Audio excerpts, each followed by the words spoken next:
After reading the title of this video, your first question may have been, you can buy miles and points? And the answer is yes. But the real question is, should you? Well, today let's turn my expensive mistakes into your benefit and talk about the cases when it actually does make sense to buy miles and points. Let's make one thing very clear from the start before we get into any specific examples. When it comes to airline miles specifically, nearly 100% of the time, it absolutely does not make sense to buy points. There are exceptions to that rule, especially on the hotel side of things when sales are being run, as I'm gonna show you in a second. But it is super important to check yourself before just jumping in and buying a bunch of points, because it may seem like a great idea, but you can end up wasting thousands of dollars in extreme cases and backing yourself into a corner when it comes to your redemption options. There's a few obvious scenarios when it definitely doesn't make sense to buy points. First of all, if you don't have a specific use in mind or an upcoming trip that you plan on using those points for, then I would not recommend buying points just for the sake of having them, even if it is during some kind of promotion or bonus offer. Remember that points are essentially a form of currency that you can use towards travel. So by buying points, you're basically converting your dollars into points. And if you don't have a specific use case in mind, then that's probably not a great idea, since airlines and hotels can and frequently do devalue their points overnight. And you have literally no control over that. So just having a mountain of points sitting in your account wasting away is a risky game for sure. And again, I say all of this from experience, having made these mistakes myself. But even if you do have a specific use case in mind, another trap I have stepped in before is not asking myself, what would I actually pay for a particular flight or travel experience? For example, I love Virgin Atlantic, and it's really easy to get excited about the high redemption values when using Flying Club points. But frequently, when you account for the really high taxes and fees, especially on upper class flights, you end up paying enough in fees that you could just purchase an alternative business class experience using cash without even touching your points. So yes, it's a really nice feeling to say that you got a $10,000 flight using points, but when you end up paying $2,000 in taxes and fees on the back end, and there are other business class options for around that price, it does kind of kill the vibe a little bit. Again, not always the case, and there are sweet spots, especially with Virgin Atlantic, as you'll see later in the video, but just remember to ask yourself, if I had the means to pay for this experience in cash, would I actually pay $10,000 in this example if there was a similar alternative for a fraction of the price? And for me, the answer is usually no. All right, but assuming you have a specific trip in mind that you want to use your points for, and you feel good about the redemption value that you're able to get, when does it actually make sense to buy points? Well, I hate to break it to you, but it really all comes down to math. In the most simple way possible, if you can buy the points for less than you can redeem those points for, then it might be worth buying points. For example, Hilton was recently running a 100% bonus on point purchases, which allowed me to buy 320,000 Hilton points for half a cent per point. And even though Hilton is not the easiest hotel brand to get a high redemption value on, I knew I could get around 1 cent per point or more. And since the only bank that transfers to Hilton is American Express, I would much rather save those transferable credit card points for some other Amex transfer partners. So yes, I paid $1,600 to buy those 320,000 Hilton points, which I want to make clear is a very extreme example, and you can do this with fewer points.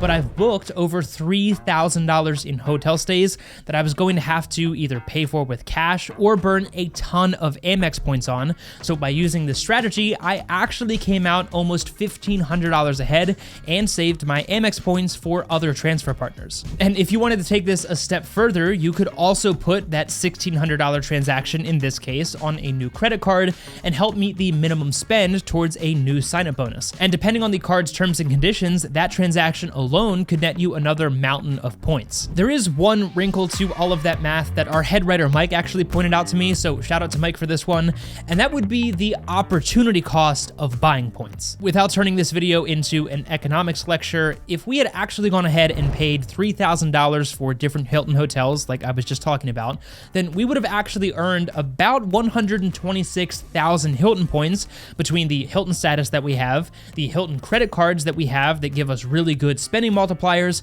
as well as the different Hilton promos that they are frequently running. And that means that by spending that money to buy points instead of just paying for those hotels in cash, not only are we obviously giving up that money to buy the 320,000 points I mentioned earlier, but we're also giving up the opportunity to earn 126,000 Hilton points had we paid for those stays with cash, which, as you can imagine, does change this math quite a bit for the worse. Doesn't mean that it never makes sense to buy points, but it is an important detail that is worth considering. Okay, that brings us to two common scenarios where buying a few points might make a lot of sense. One is if you're really close to meeting the sign-up bonus on a card, like within a couple $100, but you don't want to just go out and buy something random because obviously that negates the whole point of sign-up bonuses. So you could go purchase a very small amount of points, a couple $100 in this case, effectively convert your dollars into points that you know you're going to use, and then help meet that minimum spend to get your sign-up bonus. The other case where it makes sense is if you're just topping up your points, since some airlines like Southwest, for example,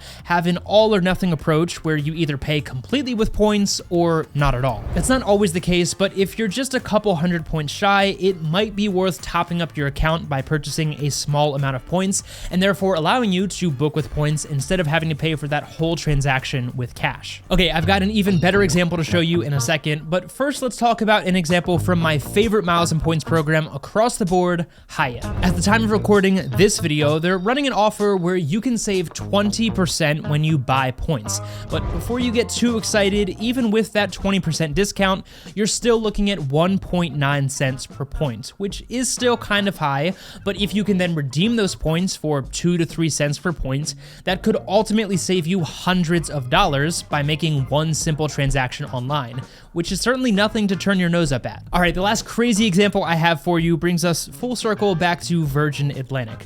At the time of recording this video, they're offering a 70% bonus when you buy points. But again, before you get too excited, first of all, that offer might not be going on anymore. And second of all, it's a tiered system where the more points you buy, the better the bonus.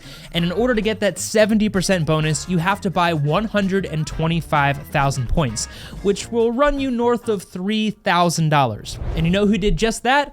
This guy. And admittedly, I have a little bit of buyer's remorse, so let's learn from my mistake. I paid $3,147 and walked away with 212,500 points, which means I paid 1.49 cents per point.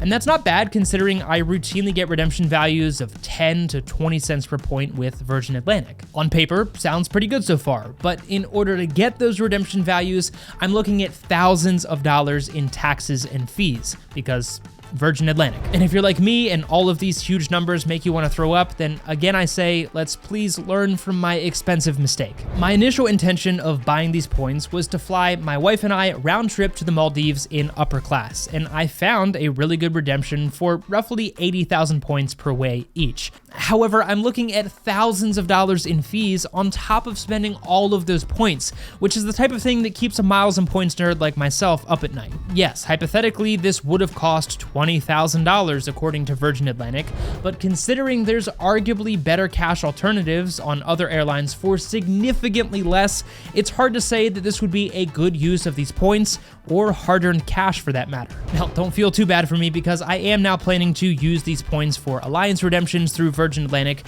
which is another great option, but if you're new to all of this miles and points stuff, that can be a more complicated process, and the redemption values are not going to be nearly as high. So I again say, when it comes to airlines especially, buying points almost never makes sense, even with a 70% bonus. Okay, but if we strip away all of the numbers and math, what I'm trying to say as a whole is even if buying points looks good on paper, and I get it, it's really easy to get excited about as a miles and points nerd, I again say 99% of the time, it probably isn't worth it. There are scenarios where it does make sense, like the Hilton example that I gave you earlier, but only when you have a very specific trip outlined and the math does actually make sense.